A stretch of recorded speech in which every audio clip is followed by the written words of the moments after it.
I'm Terry Wilson. I'm an associate teaching professor in biological sciences here at Missouri S&T, and I've recently decided to flip the lab lecture portion of my cellular bio lab. I'm Katie Shannon, and I'm an associate teaching professor here in biological sciences, and I'm going to tell you guys about my ongoing experience in flipping my cell biology class, and we're calling it Flipped Fridays.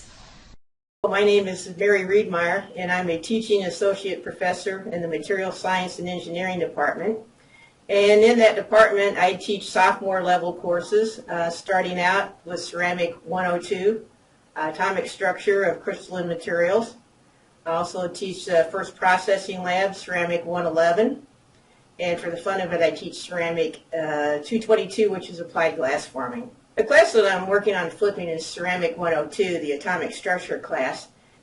Hey, I'm Dick Burrell. I'm a curators professor in the Material Science and Engineering department. I teach a couple of courses on ceramic processing and on glass science and technology. These are undergraduate required courses and a couple upper level courses on glass science.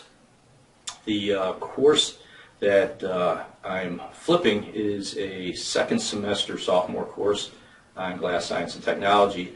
It runs in parallel with a processing course. I also teach to the sophomores, and so I have a little bit of an advantage there in that I can apply some of the things that we discuss in the classroom in the laboratory. And so in some sense it's an advantage for me for applying some of the things I think that you normally do in flipping a course. I'm Michael Bruni, and I'm a professor in the History and Political Science department. And I'm flipped my classroom this semester for the first time for History 111, Early Western Civilization. I'm here to tell you about some of the project I'm doing on flipping my microbiology laboratory course. And I always question, am I really truly flipping my class when I do the definition of flipping the class? So what is flipping? It gets the name flipping because what you do in class is inverted from sort of a typical class. So instead of lecturing in the class and having them do homework problems, you put the lecture online and then they work problems in class. So I got this image off the web, and one of the things you'll hear about flipping is that it also changes the role of the instructor. So instead of being the sage on the stage, right, standing in front of people and lecturing, you become the guide on the side. So you're helping them work problems in class. So I decided to flip the lab lecture portion to make sure there was more consistency among the lab sections. So the question is, how do we teach our students to think like scientists, right? What we do is we take what we already know and then we say, well, if this, then this, how do we test it? What do those results tell us about our hypothesis? So I wanted to start giving them these, upper level questions of application and analysis, and not just, do you know what this word means, sort of. The first has to do with my research responsibilities. I spend a fair amount of time on the road for various research projects, and I found myself not being very happy with the way I had to make up classes. The second reason is that I'm just looking for new ways of teaching what I do and see if there's a more effective way of transmitting information to the kids. And in talking with people like John Hogan in geological sciences, it sounds like there are ways that we can more effectively transfer the information we want to transfer to students. I wanted to flip the classroom because I wanted to have more time in class to focus on the skills that students seem to be having trouble with these days, particularly reading and writing. So rather than have the students read primary source texts, which is what I've always had them do in the past, at home, now they watch videos at home and we come in and read the texts together inside the classroom.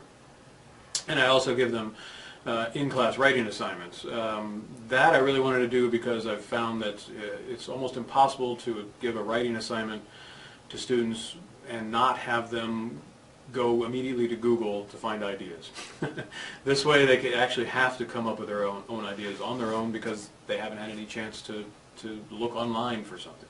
So yeah, it's kind of a love-hate relationship with the internet. There's a lot of great material out there which I'm using for their homework, but it also gets them off the internet for things that they need to focus on and coming up with their own ideas.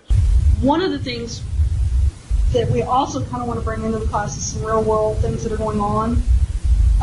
Every student, the first thing when they look at something, why am I learning this?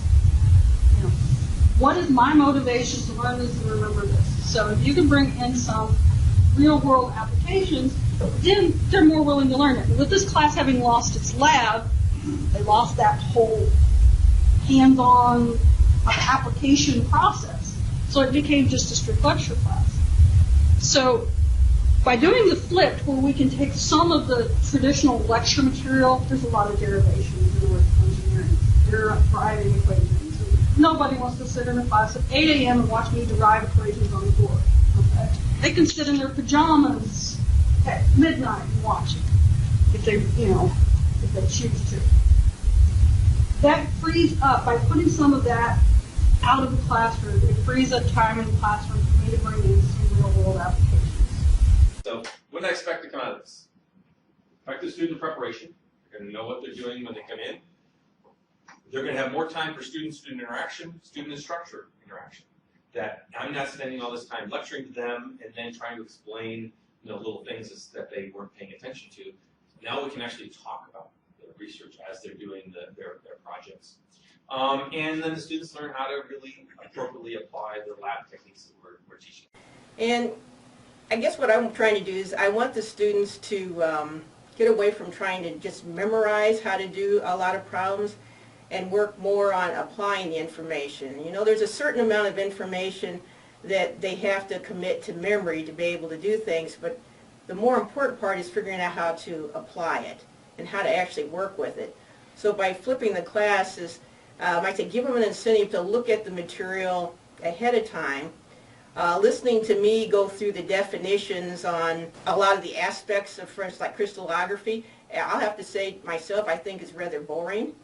But if you lay out the ground rules and then bring them into the classroom and actually put, for instance, we put wood objects in their hand that they actually manipulate and work through the process, then those definitions become real.